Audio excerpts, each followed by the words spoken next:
तो आज हम बात करने वाले हैं तूफान का रास्ता के बारे में। और ये सिर्फ एक कहानी नहीं है, बिल्कुल नहीं। ये तो एक तरह का नक्शा है, एक गाइड है जो हमें सिखाता है कि अपने डर पर काबू कैसे पाया जाए। तो चलिए साथ मिलकर इस रास्ते पर चलते हैं, देखते हैं ये हमें कहाँ ले जाता है। कहानी शुरू होती है एक बहुत ही गहरे सवाल से। जरा सोचिए उस जेल के बारे में जिसे किसी और ने नहीं बल्कि हमारे ही डर ने हमारे चारों तरफ बना दिया हो। आखिर वो दिखती कैसी है? तो हमारी कहानी का पहला पड़ाव है डर का पिंजरा। और इस पिंजरे में कैद है हमारा मेन कैरेक्टर निखिल। हिमालय के एक बहुत ही शांत खूबसूरत गांव देवकुंड में रहता है 22 साल का निखिल। अब निखिल के सपने तो भाई इन पहाड़ों जितने ही ऊंचे हैं, लेकिन उसके सपनों और हकीकत के बीच में ना एक दीवार है। और ये दीवार है छोटे छोटे डरों की, जो उसे आगे बढ़ने ही नहीं देते। और पता है, निखिल के डर कोई अजीबोगरीब नहीं है। ये वही डर हैं जो हम में से कई लोगों को होते हैं, जैसे नई जगहों पर जाने से घबराना, कुछ नया करने पर फेल हो जाने का डर, या फिर ये सोचना कि लोग क्या कहेंगे। पर यही छोटे छोटे डर जब एक साथ मिल जाते हैं ना, तो एक ऐसी जेल बना देते हैं जिससे बाहर निकलना बहुत मुश्किल हो जाता है। लेकिन हर कहानी में एक टर्निंग पॉइंट तो आता ही है ना? निखिल की जिंदगी में भी आता है। एक नई चुनौती आती है और साथ में आती है एक ऐसी आवाज जो उसकी पूरी दुनिया को बदलने वाली है।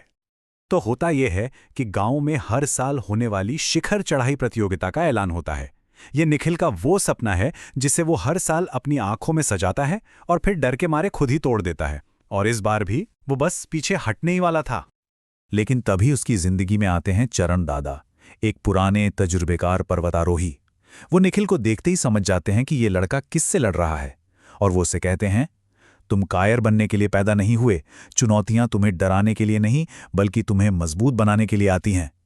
बस यही वो शब्द थे जो बदलाव की पहली चिंगारी बन गए। और बस यहीं से निखिल का असली सफर शुरू होता है। वो सफर जहां उसे रास्ते की वो सीख मिलेगी जो डर को हिम्मत में बदल देगी। तो पहली सीख क्या थी? बहुत सिंपल। निखिल ने कहा, दादा मैं तैयार नहीं हूं।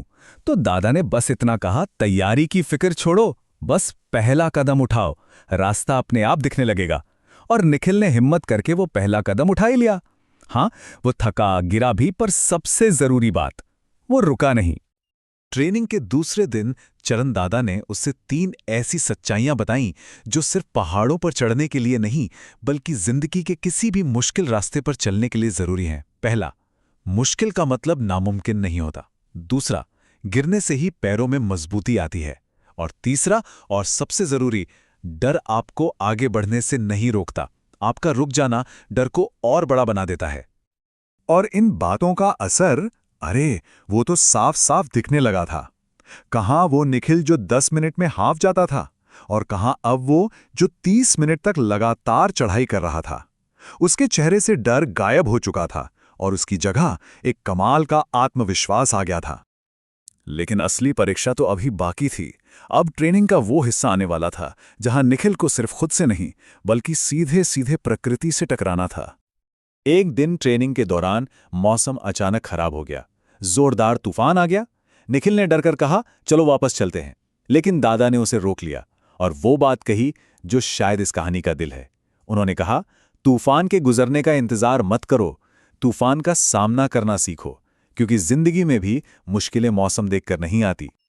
और बस उस एक दिन, उस गरजते तूफान और मूसलाधार बारिश में, वो लड़का जो कल तक हर छोटी सी चुनौती से भागता था, एक ऐसा इंसान बन गया जो किसी भी तूफान से लड़ने के लिए तैयार था। वो पल था उसके असली ट्रांसफॉर्मेशन का। तो सारी ट्रेनिंग, सारी सीख, और अब वो दिन आ गया जिसका इंतजार था, प्रतियोगिता का दिन। पर यह सिर्फ एक रेस नहीं थी, ये निखिल के अपने सबसे बड़े दुश्मन यानी उसके अपने डर के खिलाफ आखिरी लड़ाई थी। चढ़ाई शुरू हो गई। रास्ता बहुत ही ज्यादा मुश्किल था, सांस फूल रही थी, पैर बुरी तरह कांप रहे थे, शरीर अब बस जवाब देने ही वाला था। लेकिन इस बार उसका दिल, उसका हौसला उस पहाड़ से भी ज्यादा मजबूत था। शरीर थक चुका था पर दिल हार मानने को तैयार नहीं था। और फिर वो पल आया। निखिल शिखर पर था। उसकी आंखों में आंसू थे, लेकिन ये जीत के आंसू नहीं थे। मतलब किसी और को हराने की खुशी के नहीं, ये उस डर को हराने के आंसू थे जिसने उसे सालों से अपने पिंजरे में बंद कर रखा था। असली जीत तो ये थी तो निखिल की ये कहानी तो बहुत प्रेरणा देती है, पर सवाल ये है कि हम इससे क्या सबक ले सकते हैं? कौन सी बातें हैं जो हम अपनी जिंदगी में भी लागू कर सकते हैं? मुझे लगता है चरण दादा की कही एक बात में पूरी कहानी का निचोड़ है। अगर चुनौतियों से भागोगे तो हार तुम्हारा पीछा करेगी, लेकिन अगर तुम लड़ोगे तो जीत खुद तुम्हारे पास चल कर आएगी। कितनी गहरी बात है ना? तो अगर हम इस पूरी कहानी से कुछ जरूरी बातें निकालें तो वो ये हैं।